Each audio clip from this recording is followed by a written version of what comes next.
another David, perhaps? Yeah. I think that would be appropriate. I think so.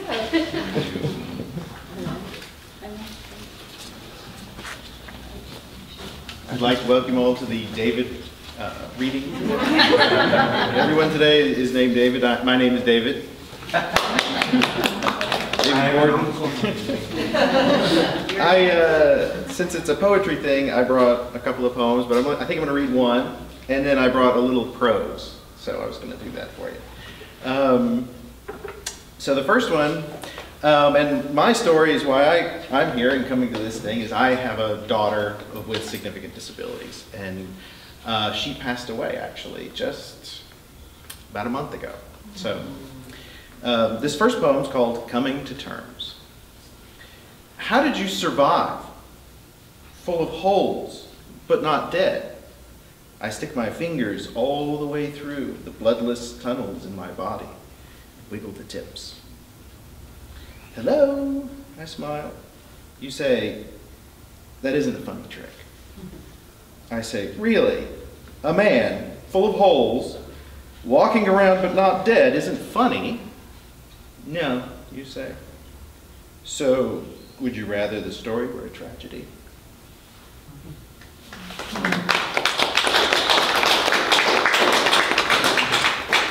The next thing is a little piece of prose. It's only 2 pages, so it's not very long. I wrote this about 15 years ago when I was going through a very angry phase. Sometimes when you have a child with disabilities, there's a time where you're a little angry at the world sometimes, and so that's what this is. So I'd be interested in some feedback with this one, if you've got something after I read it to hear what you've got to think about it. This is called Welcome to Pyongyang. We hadn't lived at my parents' house for long when the Welcome to Holland story arrived via email from someone in the microcephaly support group I joined. When you have a disabled child, this story finds you. It seeks you out like some kind of grief-seeking missile. Many people find it comforting. Others find it insipid. Still others find it, others find it inspiring. Others find it insipid or painful, or both. At the time I read it, I fell into the last category. For me, the story rang false because it was written about the experience of having a child with Down syndrome, not a child with significant and multiple disabilities. If you want to read the whole story, you can find it anywhere on the internet. It goes something like this. You book a dream vacation to Italy, one of the most beautiful and exciting places on earth. You spend a lot of time planning, and you're looking forward to it. However, your flight gets diverted to Holland. You don't want to be there. You're terribly disappointed because life there is different. It's cold and it's raining. Over time, you learn to like Holland. You let yourself stay stuck on Italy. If you let yourself stay stuck on Italy, you'll fail to appreciate all the great stuff that Holland has to offer. Welcome to Holland. Oh, that story still makes me cringe. Partially because Amsterdam's one of my favorite cities. When the Holland story comes up, and it did from time to time, generally with people who didn't have a disabled child of their own, I would tell them I had written my own version of the story, the real version. My story goes like this. You and your spouse book a dream vacation to Amsterdam because you know you'll love Holland. You hear the people are friendly. The city's beautiful. You've read the guidebooks and have dog-eared all the pages of the exciting places you'll go and the things you'll do. However, your flight unexpectedly lands in Pyongyang, North Korea, a country of famine and desolation. The airline loses your baggage. You're very confused. You ask people around what's going on, and they don't understand. Even though you did everything right when you booked your trip, you think this is your fault. It's cold and wet, and you feel the oppression of the despicable totalitarian state pressing down upon you.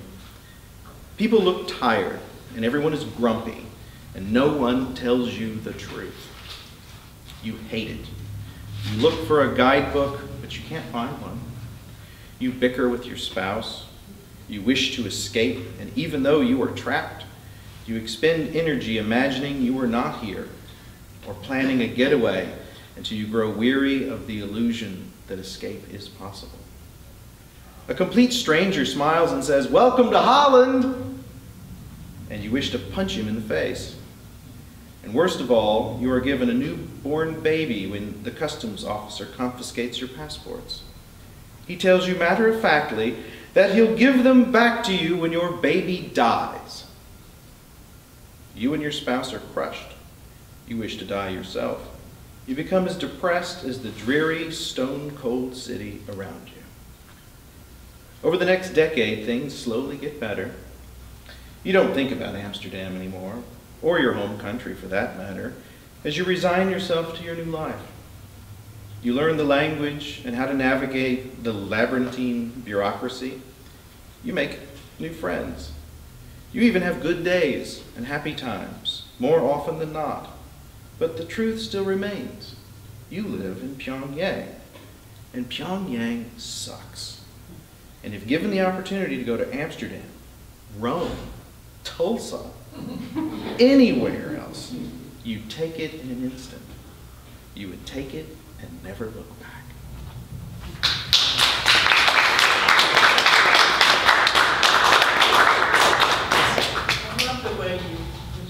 I love the way you write. How old was your daughter when you wrote that? Probably 1 or 2. Okay, so it was really early. Mm-hmm. Thank you. Yeah. Do you think you would write it the same now? I don't know. I mean, it's an interesting journey. You know, it's, you know, I only have the parents' perspective, and my child couldn't speak, and she was blind and quadriplegic and had a seizure disorder, but she was the most wonderful, beautiful person you'd ever meet. And she had this incredible ability to get under people's skin and draw them in and change their lives forever and make them better people.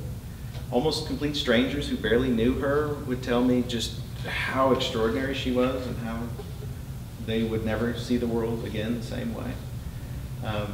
So I don't know. I mean, this story is about anger, but I don't know how I would write it again.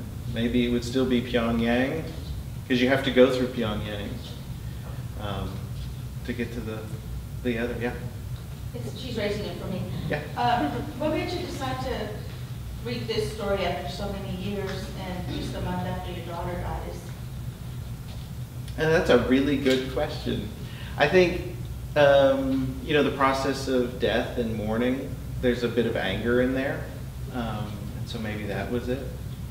Maybe there was that involved with it. And the memory of going back and thinking about the whole process. Because we got to a very beautiful place.